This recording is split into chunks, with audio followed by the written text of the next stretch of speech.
Alien tones seep through and hijack the woodland melody. Avian chirps became stained with mocking, warped with the trilled giggle of rumor. Leaves stretched and rustled out of their sleep, the wind yawning awake on their behalf. Nasu was startled, conscious, bolted upright. His muscles were sopping with atrophy, his wrists shaking as they crutched him up. In the instant that he recognized his weakness, he could have sprung to his feet. The burden of his body's weight was more than first anticipated, however, and he spent the next several moments assessing his condition. It was hot.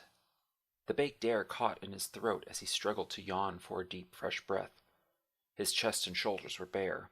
Sweat pooled in the furrows across his stomach and drained in rivulets down the contours of his ribs. His feet were numb, pricked and nibbled by what felt like a nest of iron wire coiling in his heels. It was no matter. He could walk on the clouds if he so desired. Where was he? A tan canvas stretched over the bed of the wagon cast everything with an amber hue.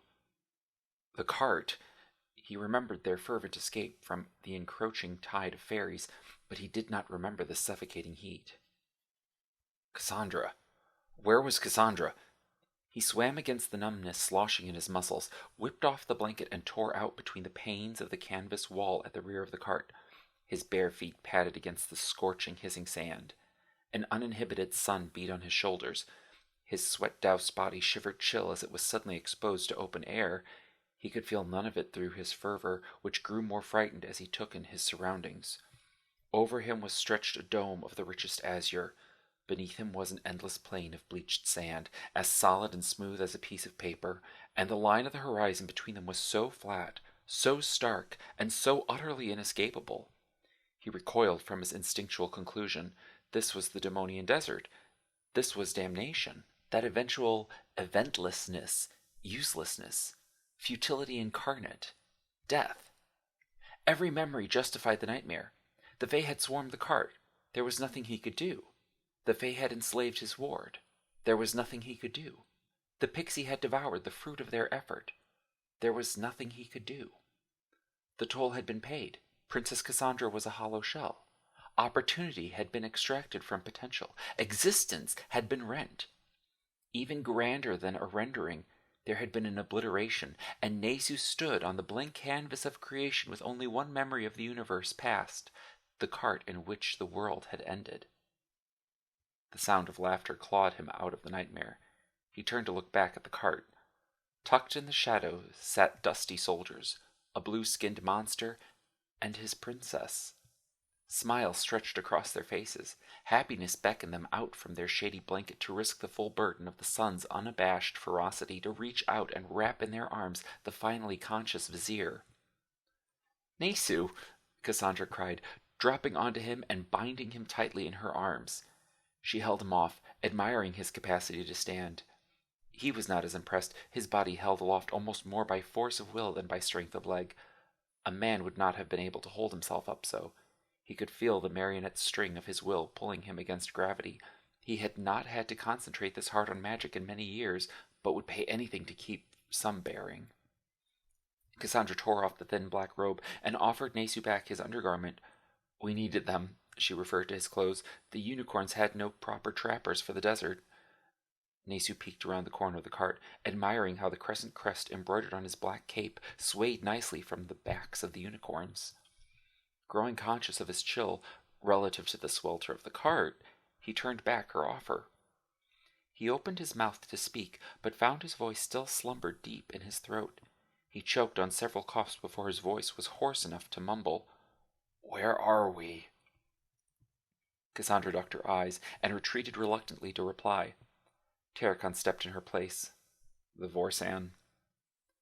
Nasu sought to interpret the word. Even his mind was weary. He was dizzy, and every thought he sought to grasp slipped around on the intoxicated whirl in his head. The Vorsan? The moments Nasu took on reflecting unnerved everyone.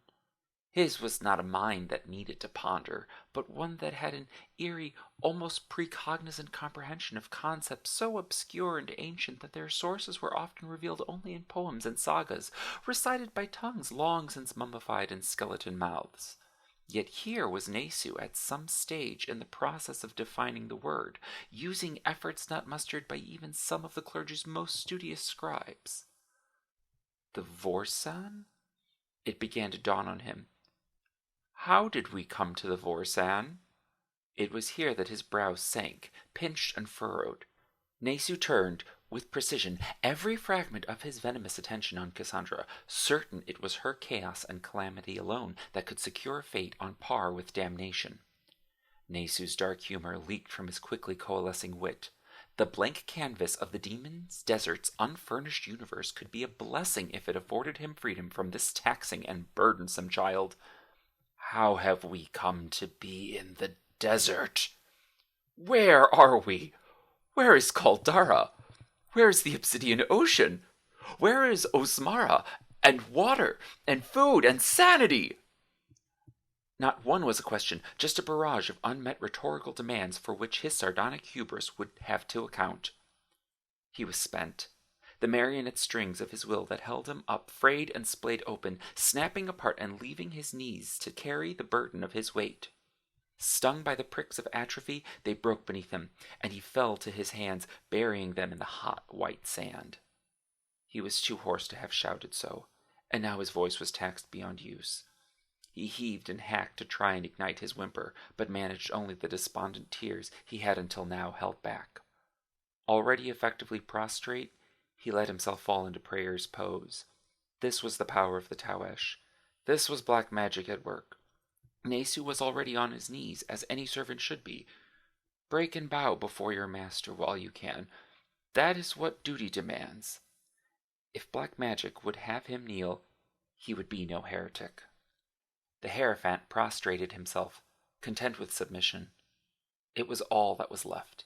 He surrendered what life was left in him to the hands of the Tawesh. Cassandra was nearly in tears at the sight, and woefully she thought a glance at Tarikon might reinforce her. His eyes were sunken with pity and sympathy toward the vizier. He caught her remorse in the corner of his eye, and dutifully mustered himself to her side. Now, he opened grimly, hoping to hold her together before guilt tore her further apart. He had already discussed it with her, and he understood that it was guilt that drove her out here. She was right. If she was going to feel guilty either way, then at least this guilt was more admirable, albeit admittedly foolish. Give him some time. It is a lot to take on. I want this to be the right move, too. I trust you. She already had her arms folded around him, had her hands on his back, and pulling him into her to dry her sobs on his shoulder. She was overwhelmed. Come on, he whispered, and led her back. Eloise lured and heaved up Nesu, depositing the exhausted priest with the rest of the coterie under the shadow of the cart. Haze blotted the details, painting even more sorrowful the portrait of their condition. Darrell was leaned back in the shadows, his hands wrapped thick in linen bandages the same color as the sand. His eyes were slipping open and closed, teased both conscious and quiet by the heat. Cassandra had retreated into the hovel of Tarakon's shoulder, where her tears and sobs were stifled silent. The countenance of the captain, with his still swollen eye, betrayed his failing patience. His nerves were raw, yet he still managed to muster some reserves for the sanity of the group. Eloise was slow in helping Rusty, seemingly from the heat, but in fact only because she had roused from her own bout with the poisoned darts only hours before. She still felt intoxicated, and was certain a headache would loom for, at minimum, another day. Rusty alone seemed capable, competent, but nubile as she was, failed to inspire confidence in their predicament. Rusty passed the vizier a bowl of water, recycled how many times he could not quite say, for beneath his lapping reflection there were 3 unicorn horns. The good fortune of unicorns was their rarely needing water. Their horn served as an absorbent osteological sponge that trapped and calcified impurities in the pores. They were able to filter anything wet into something quenching. Someone had had the good sense to cut off the unicorn's horns and collect whatever swill could be gathered in the canteens. The horns would eventually lose their quality, but if rationed, this might pull them through another day or 2. Good move with the horns. Cassandra's acknowledgment had been too quiet to hear. She was afraid he might recant if he knew on whom his appreciation landed.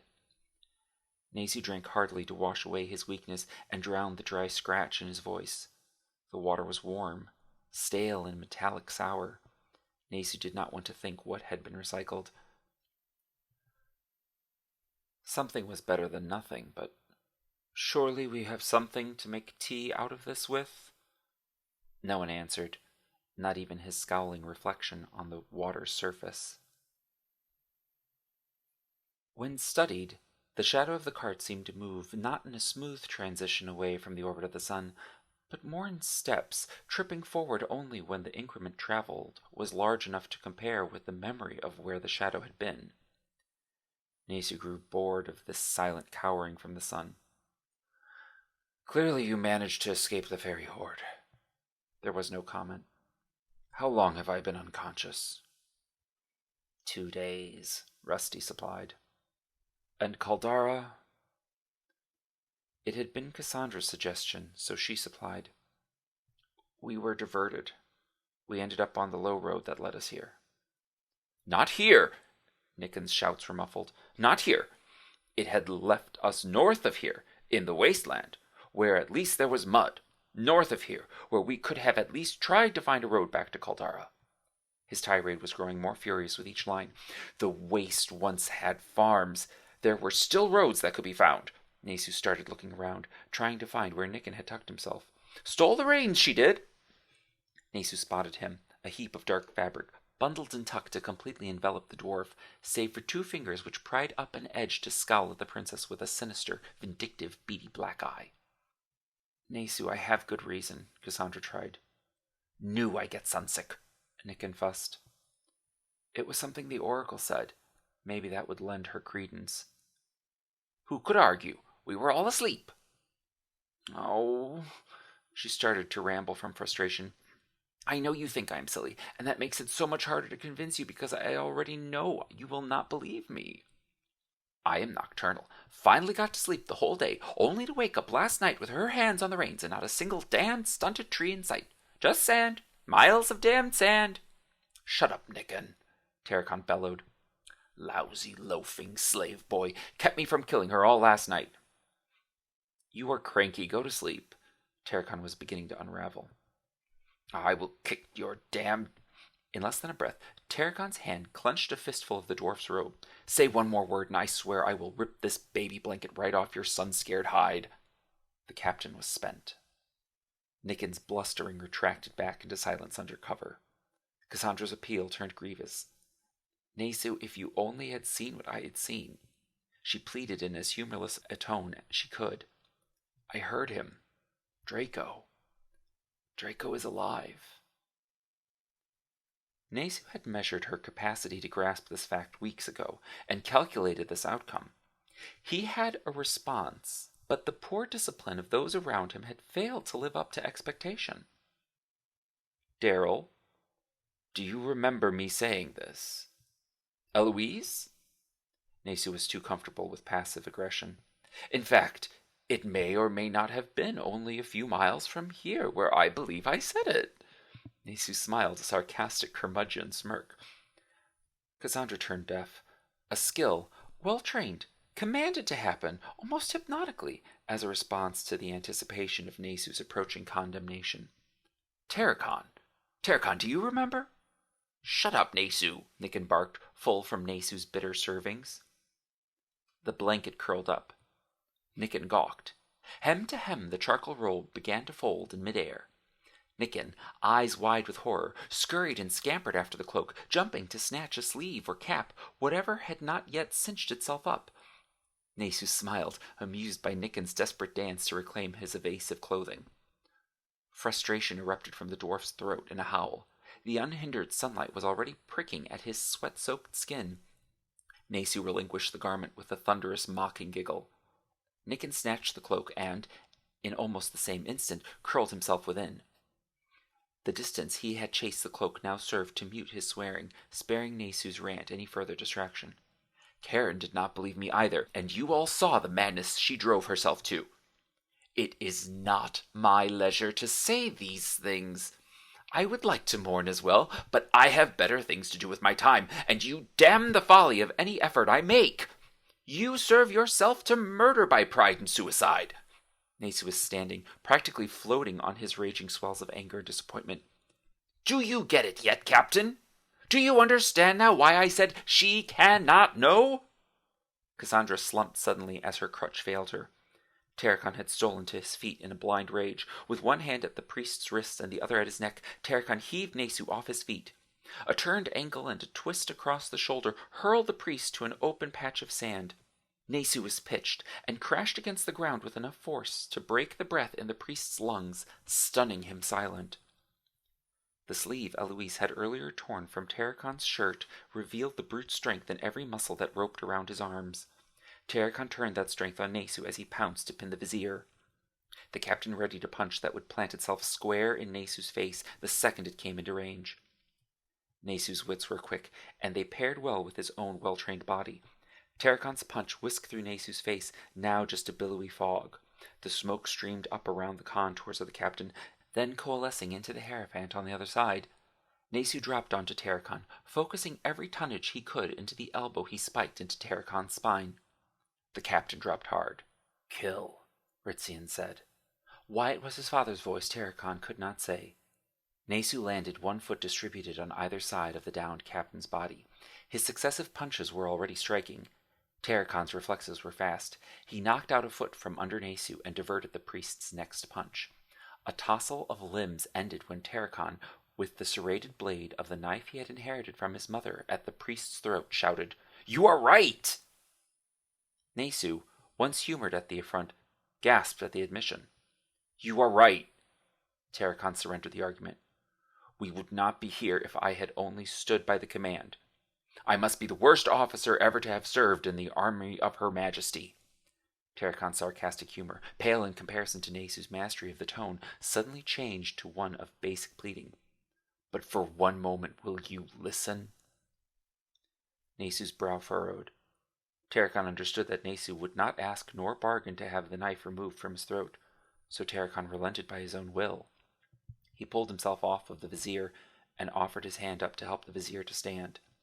Still hand in hand, Terracon dragged Nesu further off as soon as he got to his feet, their conversation reserved in the privacy of distance. She did it. She got us out. It was not me, it was not Eloise, it was not Rusty or Orkhan or anybody else. Cassandra got us out.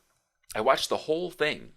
Terracon snarled through gritted teeth. I watched Osmara suffer the changeling process, and everything that I am and have become is the result of those few seconds all those years ago.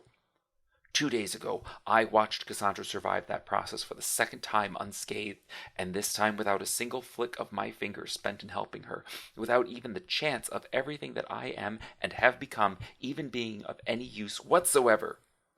You laughed once, only a few miles from here, Terracon added in mocking, when I said that it was up to her what would become of us.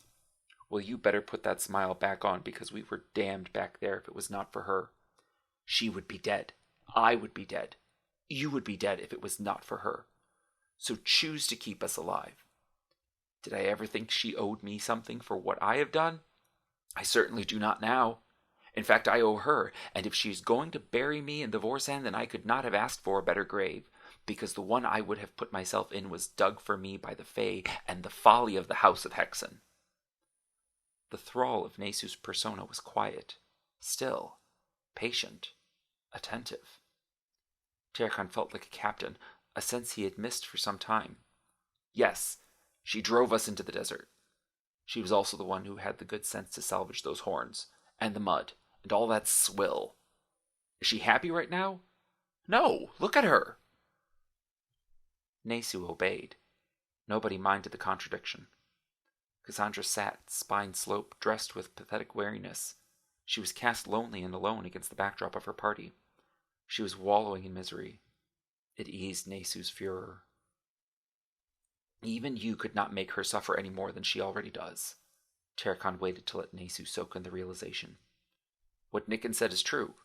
Terracon broke the silence with confession. Cassandra did steal the reins. She did not sleep the whole next day, too busy doing everything she could to keep us alive for what she knew she was going to next put us through. When we woke up, we were already moving, Ramses, her prize, was alone pulling the whole cart to spare the backs of the other two unicorns. Tarakon's tone began to break, retiring into a quiet that matched Nasu's. I thought she was delirious from the way she was talking, but she saw something, discovered something. She knows Draco is alive. Prince Draco is dead. He died attempting to find passage through the Vorsan Desert, Nasu said to himself, as he had practiced almost every night in an attempt to prepare himself for his next audience with Osmara. He had said it so many times, instilled it so deeply in his being, the only way now to extract his faith in it was to echo it through doubt's distance. Prince Draco is alive, Tarakon replied. Not because she wants it, not because she says it. She says it because she knows it. I do not know how or why, but she does. She physically cannot go to Caldara unless she does something to find peace with herself. And if we die in the process? The other option is that we live on to defend a dead princess. Guilt at having abandoned Draco out here will kill her. She is strong enough to have pulled herself from beneath Setwa's grasp. I saw her do that. She is, however, not strong enough to pull herself out from beneath her own grasp. That is the curse of the House of Hexen. A wise man once told me, offer them what you can and make peace with your shortcomings. I can offer her peace by seeing her through this, by trusting her, by believing in her. Do not be incensed. Courage and patience. Nasu's brow furrowed. What is that? Some sort of saving phrase from one of your prose? What? Tarakon was puzzled. She said something to the same effect a few days ago. Tarakon hummed in bewildered amusement. Maybe. Blessed Tawesh knows she has those stories memorized. He laughed. Do you believe this? Nasu asked Rusty as he and Tarakon returned, cordial and contrite to the cart. Astonished at his transformation, Rusty spared Nasu any dubious glare from beneath her brow before answering slowly, almost teasingly, I may even know how to do it.